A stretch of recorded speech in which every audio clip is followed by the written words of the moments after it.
Hello everybody and welcome to my channel. Today's video is a little different, but I'm super excited because I'm launching my Petite Floral Doodles course in less than a week, and it's almost Mother's Day. So today I wanted to show you how to create a floral doodled Mother's Day card. And all you're going to need is a paper cutter or even a pair of scissors, a piece of nice white paper, a pen, and a pencil. I also use a Tombow Foodie pen in this to write, but if you don't know brush lettering, then you don't need that. You can just write it with your regular pen or do faux calligraphy. So to start, you're just going to fold your paper in half.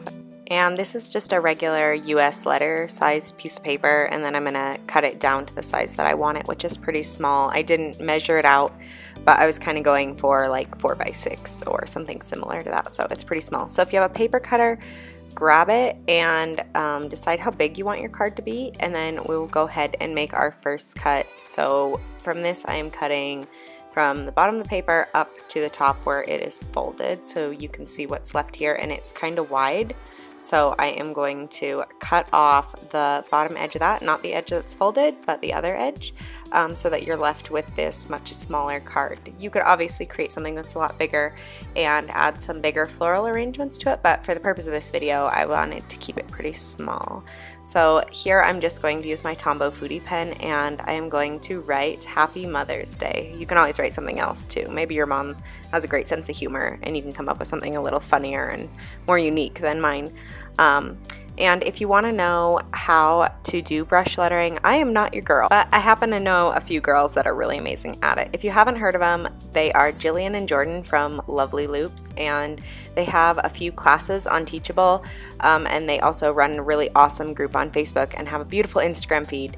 But they have two very different styles of calligraphy. They're twins, and one of them writes in modern calligraphy and the other one writes in traditional calligraphy. So I will drop a link to their Instagram and to their Teachable school below, and you guys should definitely check it out because they are amazing teachers.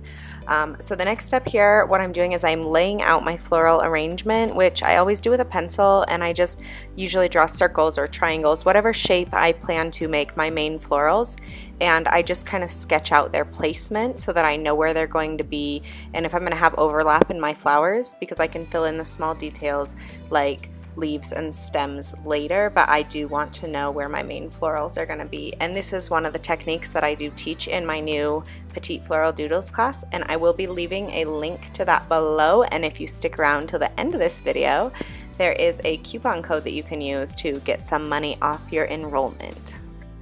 This flower has kind of become my favorite, and it's another one that I do teach in the Petite Floral Doodles course, but it's super simple, but it's super pretty. You just start with like 3 teardrop shapes in the center, and then you build your petals around that, and your petals are kind of going to be this very soft heart shape.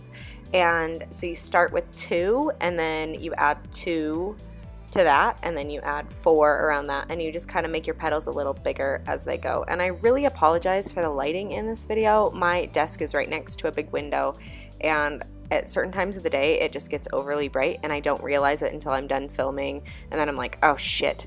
But I tried, and it seemed to look good for the most part as long as my hand is down and drawing. So I kind of left it, and then I just took some pictures at the end to show you the final product when you can't see it because it was too bright. So the next flower I am adding to this is just like a daisy flower, and there is some overlap here. So I'm really careful when I'm drawing, and sometimes if I'm doing this with a more complicated flower, I will just draw in pencil first, and I just draw over my first flower in pencil, and then I trace back over my second flower in ink, making sure not to ink over the first flower, if that makes sense. So I just added 2 daisies. I love that daisies are super easy to draw, so that was one of the reasons that I added them, and I just think they're really pretty flowers. I don't usually use them as my main bloom, but I like to use them as a secondary bloom in my pieces. So then now I'm just going to go through and I just add in my minor details like my leaves and my stems to really fill out that corner and give it some more volume. So with this, I'm just doing these little bundles of 3 leaves, and I added a couple between the flowers, and then just go in and erase And then you're done with one corner. And then for this second corner, I'm drawing the exact same thing, but I am reversing this first primary flower. So with those 3 center teardrop shapes on the other flower, they were faced to the outer side of the paper, and then this one, they're also faced to the outer side of the paper, so in the opposite direction. So I just reversed the center of that flower, but other than that, they are completely identical. And I like to do that for things like cards. I don't always do that in my journal. I will change up the placement of certain things, but on a card I like it to have that symmetrical feel, so I went ahead and just made both sides completely identical. You can leave your card just like this, or you can add those same florals to the bottom corners, or you can add this arrangement to the bottom of your card. So I just decided that I wanted to add one more, that I felt that it was kind of bare.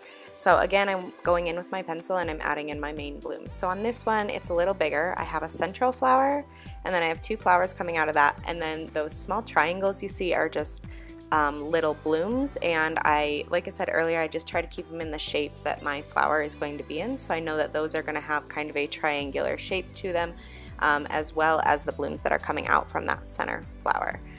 I did choose to go with a totally different set of flowers for this arrangement than I did on the top. So on the top I did that big one with the teardrop shaped center, and then I did the daisies, and on this one I did kind of a rose. I don't know, it's my version of a rose for the center, and then I am adding these sideways turned flowers that kind of look like poppies to the outside of it. And then the ones that you're going to see up in the corner that are a little bit smaller, that look like triangles, those also are kind of like, they remind me of poppies. I don't really know as though they have a name. I just call them doodly florals, but everybody always asks. So they kind of look like poppies. They're just not fully bloomed, I guess.